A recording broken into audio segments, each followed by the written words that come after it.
Welcome to the Mutually Amazing Podcast. I'm your host, Mike Domish with the Center for Respect. The episode you're about to listen to was recorded when this show used to be called the Respect Podcast, so you might hear that mentioned during this episode. Well, let's get to the show. Welcome to this episode. We have Kelly Charles Collins, who's an attorney, speaker, author, consultant, and unconscious bias expert.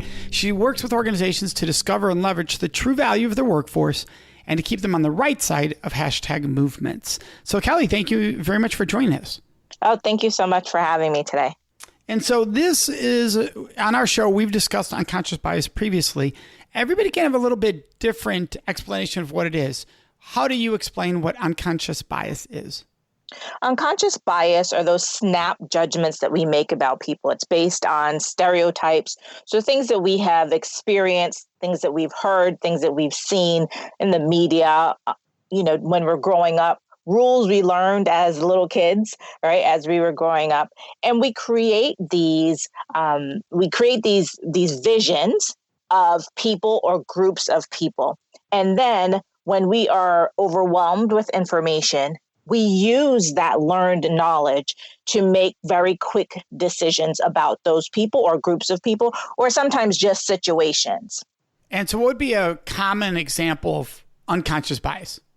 For example, you see people walking down a street, and if I were a woman and I was walking down the street at night and I saw a man coming towards me, I may cross the street. Or if I see young people who were, being rowdy or loud, I may cross the street, or I may grab a hold of my purse. And the reason is because, as women, we're taught that when you're walking and you see quote unquote strange men, or you see, people that could put you in some type of danger, you need to protect yourself. So in that situation, your unconscious bias is working to protect you, and it causes you to react. So the reaction would be me grabbing my purse, or the reaction would be me crossing to the other side of the street in order to protect myself. And so is the downside of that person approaching you might notice this and feel they're being discriminated against. Exactly. And so we have to be careful too about unconscious bias and discrimination, right? So they may feel bad and they may feel that it's, that they're being treated differently in some way. And some people consider that alone to be discrimination. But the thing with unconscious bias is that there's a difference with intent, right, between discrimination and unconscious bias. Unconscious bias is unintentional. It's just something that happens. I like to call our unconscious brain like our junk drawer. We have all these things stored in there. And so, we react. And we're not intending to harm the other person or intending to cause them to feel badly. We're just reacting based on things that we already know. And so, yes, it does create sometimes this discomfort for the other person who may realize that you've reacted in that way. For example, if I was in an elevator with a man and the door opened and a man came in and I grabbed my purse, the man may feel like, why would she do that? Like, I'm not going to attack her. I'm not going to take her purse. What about me makes her feel that she has to do that? But again, it's just this snap judgment that we're making in the moment, where if I had time to really process, I may not make that same, I may not have that same reaction. So how about the person who says, well, wait a second, the person who's discriminating isn't discriminating for the purpose of harming the other person. They're doing it to protect whatever they believe in. So unconscious bias, and again, I want to make sure that we separate the two things. That's why I'm asking the question. Right. Exactly. Right. So people think, okay, unconscious bias and discrimination are the same thing. They're not. So if I'm discriminating against you, I'm intending to harm you in some way, or I'm intending to benefit someone to your detriment, right? So I really am intending those actions. Whereas unconscious bias, it just happens, right? It happens in that way. Now, what we really also do have to be careful about, though, is that though the intention is different, the impact may be the same, right? So that goes back to your question about, well, wouldn't these people, somebody may feel discriminated against? So the impact of your action is the same. It's the intention that's different. And I think we have to really make those differentiations and, really have people understand that so that the conversations can be had. And so is there a place where they intersect, where diversity, inclusion, and unconscious bias come together? Absolutely. So we know that there for, I guess probably the last decade or so, there's been this real push about diversity and inclusion. And we hear people talk about, oh, well, we have a diversity and inclusion problem, or we have, this problem of diversity. And that's really not the problem. If you look at it, the problem is unconscious bias. Lack of diversity and inclusion is the symptom of that problem. So when we're making these decisions, right, we're making decisions based on unconscious bias, where we're bringing in people who look like us. So there's a lack of diversity, or people who sound like us or think like us. That results in there being this diversity issue. That results in there being an inclusion issue, because even if we bring people in, because we have to have diversity, right? That's a buzzword. And diversity being numbers, or a lot of somebody, right? Something you bring in, we forget about the inclusion part. And the inclusion part could also be a symptom of unconscious bias, because people are, resistant. Some people are still resistant to this whole thing about diverse workforces. So they may feel, listen, I've had to bring in this diverse workforce, but I don't really agree with it. And so that bias then translates into, okay, well, then we're not going to include them. We're not going to listen to them. We're not going to empower them. We're not going to make them a part of the plan and what we're doing in the organization. So they're tied in that way. But diversity and inclusion is not the problem. It's unconscious bias. So if somebody's listening to that, could they be thinking, well, then why do I need to be aware of unconscious bias? I'm not doing it to harm someone. I'm not doing it to benefit myself. Why do I need to bother having another thing on my plate to think about? Because what I was saying before is that the impact ends up being the same. And so when I train my clients on unconscious bias, what I explain to them is that there's a very fine line from going from being, unconscious bias to discrimination. So for example, if I am in HR and I'm in recruiting, and I am looking at resumes and I decide, that person's not a good fit. That person's not a good fit. And we start to see that everybody who is not a good fit is Hispanic, or somebody who's differently abled, or somebody of, who you can tell has an ethnic name, right? When you're doing it originally, you're going through the resumes, you're not doing it because you think, of any of those protected categories. But if that keeps happening, the impact of that can bleed over into discrimination. And so it's very important for you to be aware of what your biases are, acknowledge them so that you can check yourself and so that you can check the people around you and make any type of course correction so that we don't move from this unintentional, just happens, everybody has it, to it being some type of systemic issue that becomes discrimination. And so for the person who does sit there and go, everything's just too oversensitive right now. Why, this is just another thing to make people feel they're doing something wrong when they're just being human. How do you respond to that? I have to accept that happens, right? And I have to accept that I get the same pushback in my work, right? Right. And you have to accept that people feel that way. And when you have that type of resistance, I think it's really important about the messaging. When I train on unconscious bias, I make sure that people understand that they're not being accused of anything, right? Because a lot of what happens with unconscious bias, because they mix the two with discrimination, immediately this wall goes up, like you're being called an ist or an ob, as I call it, a racist, sexist, homophobe, xenophobe. And so one of the things to do is really show people just in everyday life how we have these unconscious biases and how they affect our decision making. For example, when I was talking about, just crossing the street and how somebody would feel about that. Well, what if somebody did that to you? How would you feel? And really putting people in those situations so that they understand, yes, this is a natural thing that happens because we get so much information every day. We have to do something with, the rest of it. We can only process. We get about 11 million bits of information. and we can every second we can only process about 40. The rest of it has to go somewhere, and I call it the junk drawer. And like when we're like digging through our junk drawer, your brain goes through to try to figure out, what do I do with this information? What do I do with these people in front of me in these situations? And so I think it's really important for those people who are resisting to really open the conversation so that they understand that they're not being accused of anything. It is just something that we all need to be aware of, because whether we know it or not, it is impacting the decisions that we make every day about people and things around us.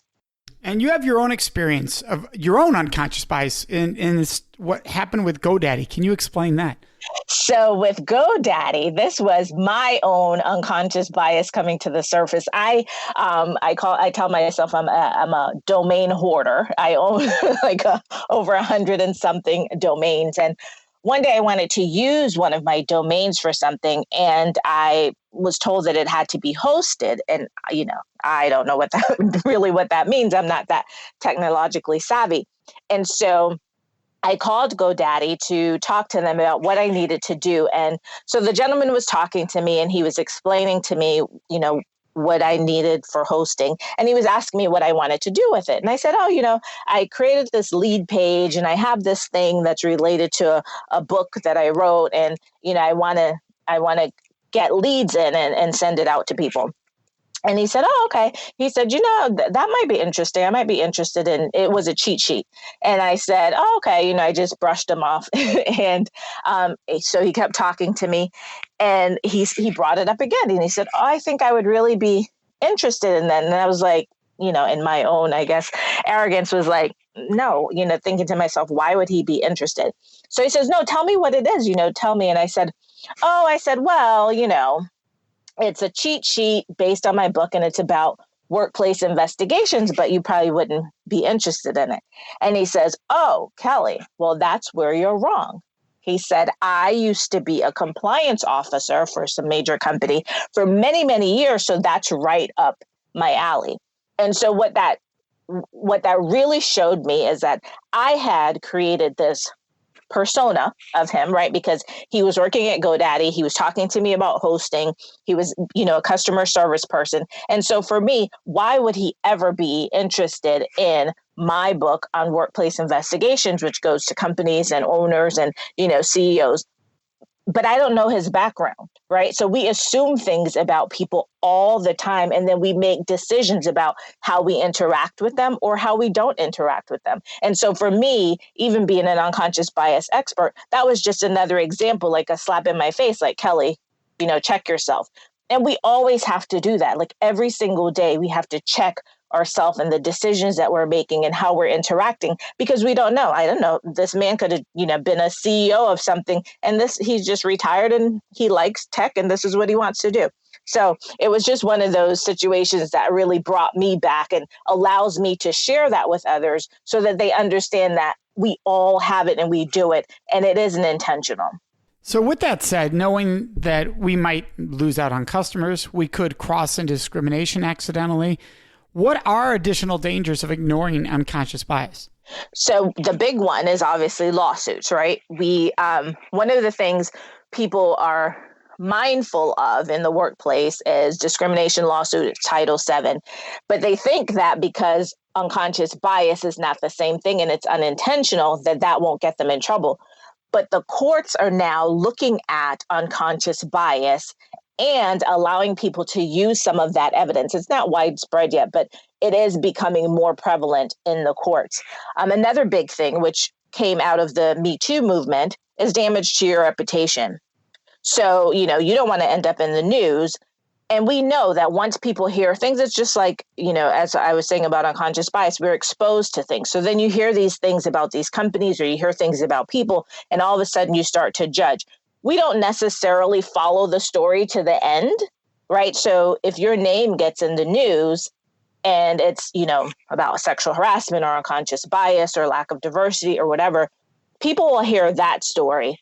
It may end up that story was incorrect or somehow you were vindicated. But by that time, people have already lost interest, and usually that doesn't end up back on the storyline. And so there's this damage to your reputation that is, you can't even quantify sometimes.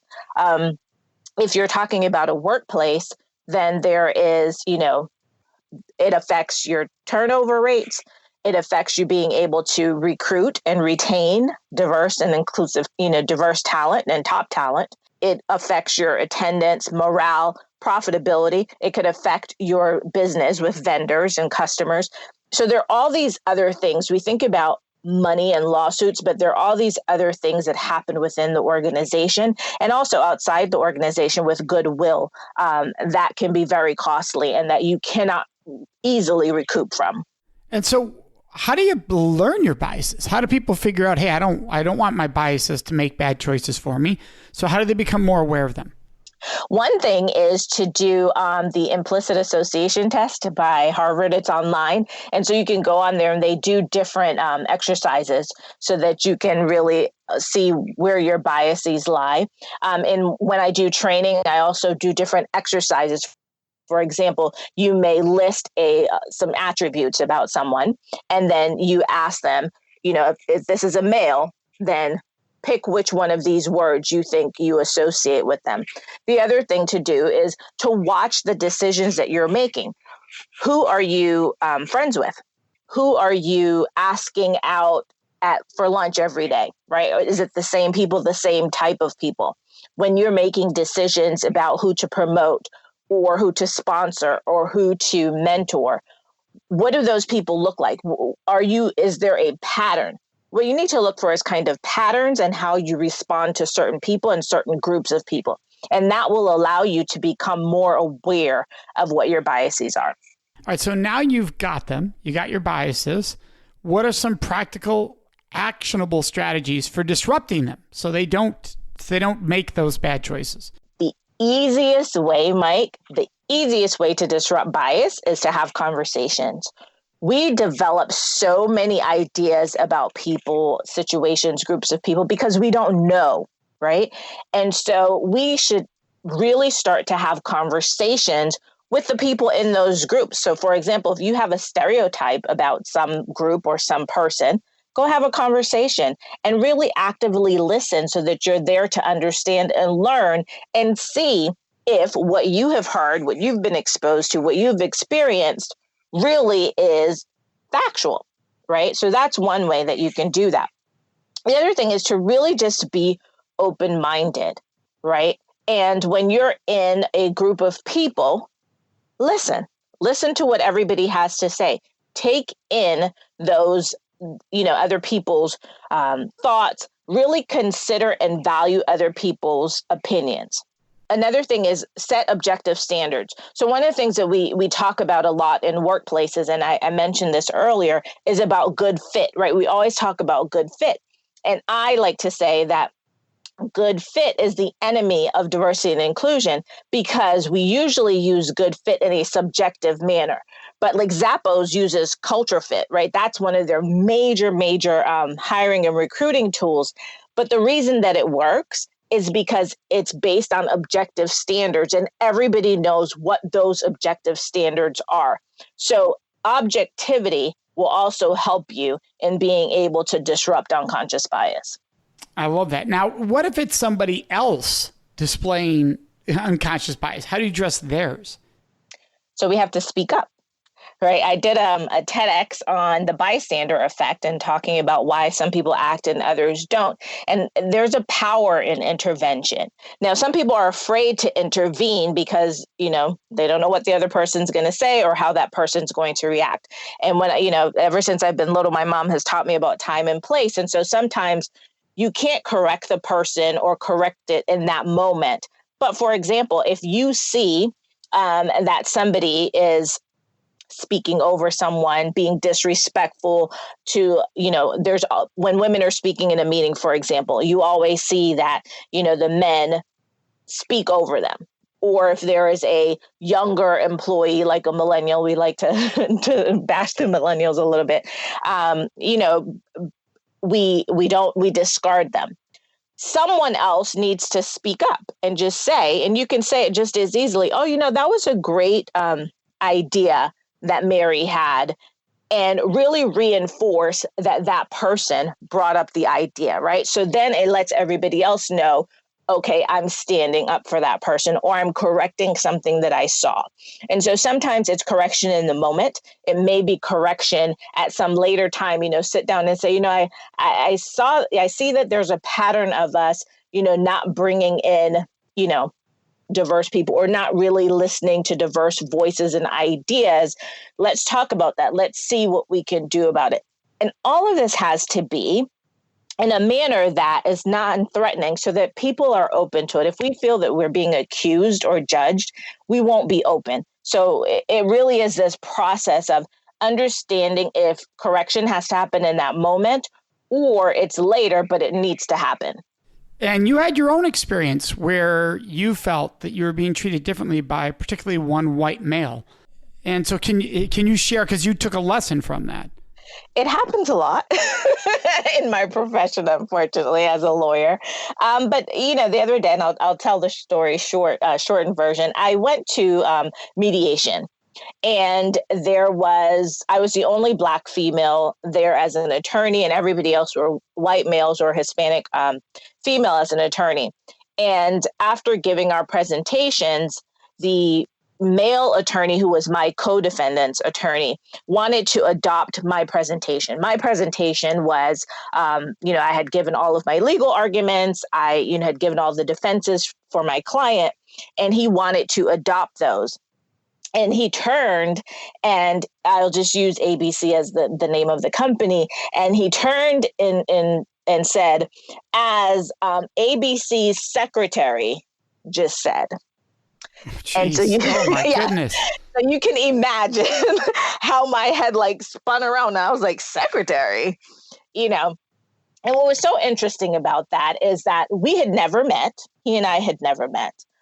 But what I got from that is that he had come into this situation and sized everybody up in the room, which is what we do, right? When we get to a place, we size everybody up. And in his mind, before I opened my mouth, I guess, he pegged me as a secretary, pegged me as a non-attorney. And even after I spoke, even knowing as an attorney that only attorneys would be giving these arguments in a mediation, he somehow could not correct his brain, right? There was something that caused him to stop, and that course correction couldn't happen. And in that moment, that was one of those moments where it was like he needed to be corrected, but that was not the time. Right. So the mediator later asked, Kelly, what should I have done? What could I have done? Which I thought was really good, because I knew that he realized what happened. And so for me, it was this lesson, and just reinforce the lesson that, listen, we have these biases. They're not going to go away. Right. They will change over time because we're exposed to different things over time. So we will correct some and then we'll get some more. But it just shows you that sometimes people need a little bit more information, a little bit more checking, a little bit more course correction, so that they can see what happened. I guess he noticed that it happened, but he never said anything to me afterwards. And that could have been just from embarrassment. And for me, I didn't want to create any more of a scene in that moment. And, it happens so often, which is unfortunate, that I've learned how to navigate those situations, and sometimes to my detriment and sometimes not.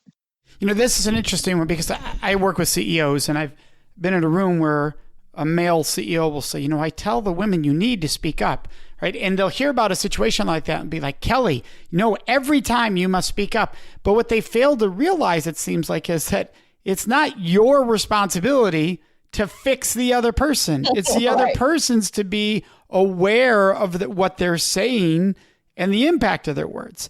Right. And do you find the same, that people want to say, no, you fix them, tell them what they did was wrong, be the warrior, but it's not your job to do that every second in a world that's doing that all the time. Right. And, it's interesting because we do get tired, right? And I do get tired, and I'm exhausted sometimes.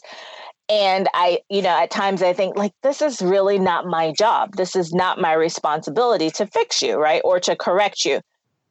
But it is in some ways, because sometimes people don't realize what they're doing or don't realize that it happened. I think in that moment he did realize, because everybody's reaction was just, and he even started to say, I'm so sorry, I didn't mean to call you that, I didn't mean to call you that, right? But there are times where people are just oblivious, right? And so, you have to get them. For example, here's a really good example of that, Mike. When people say, I don't see color, right? Right.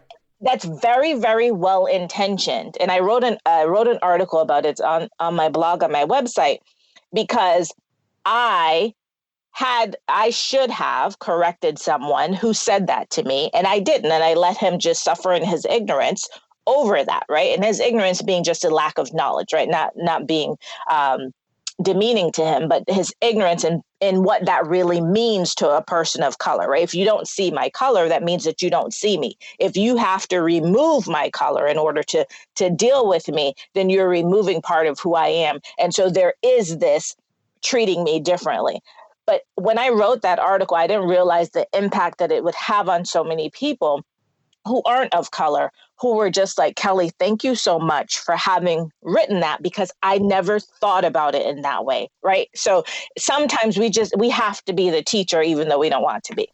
Yeah, well, and that's the beautiful thing about realizing that our voice deserves to be heard, right? And it's just that difference of I deserve to be respected versus I must fix, right? There's a difference in those mindsets. One, you have a choice. One, you're almost imprisoned by society to play this role. Right. Right. And there's a difference there. This has been awesome. Thank you so much for sharing with us, because I want to make sure everybody can find you. It's kellycharlescollins.com for all of our listeners. And we're going to have all of your links in our show notes, including to your TEDx talk. And I found the Harvard assessment. And so I'm going to include that also in the show notes. So thank you so much for joining us. Thank you so much for having me. It's been great. Absolutely. For our listeners, you know what's next. It is Question of the Week. This week's question is about a quote from Confucius, which says, respect yourself and others will respect you. And people ask me, Mike, what do you think of that? Well, I think Confucius got it wrong here. And here's why. One, you don't respect yourself so that others will respect you. You respect yourself because you deserve to be treated with respect. Starting with yourself doing that. That's really important. Two, you cannot control ever how somebody else is going to treat you. You cannot control that. So to think if I respect myself, then everyone will respect me is not true. It's a myth. It will set you up for disappointment and confusion down the road. Know that you respect yourself because you deserve to be treated with respect. And the more you do that, the more you live with respect in your life, because you're the person you're with the most. So respect yourself because you deserve it. We'd love to hear your questions, your thoughts, and your ideas. And the best place to leave those with us is on our Facebook page at facebook.com/Mutually Amazing Podcast. Of course, you can always contact us on our website at mutuallyamazingpodcast.com. Remember to subscribe to this show so you automatically get it every week. And if you could, take one moment to leave a review. That really helps other people find the show, which we are greatly appreciative of. So thank you so much for joining us. May you make today and every day a life full of mutually amazing relationships.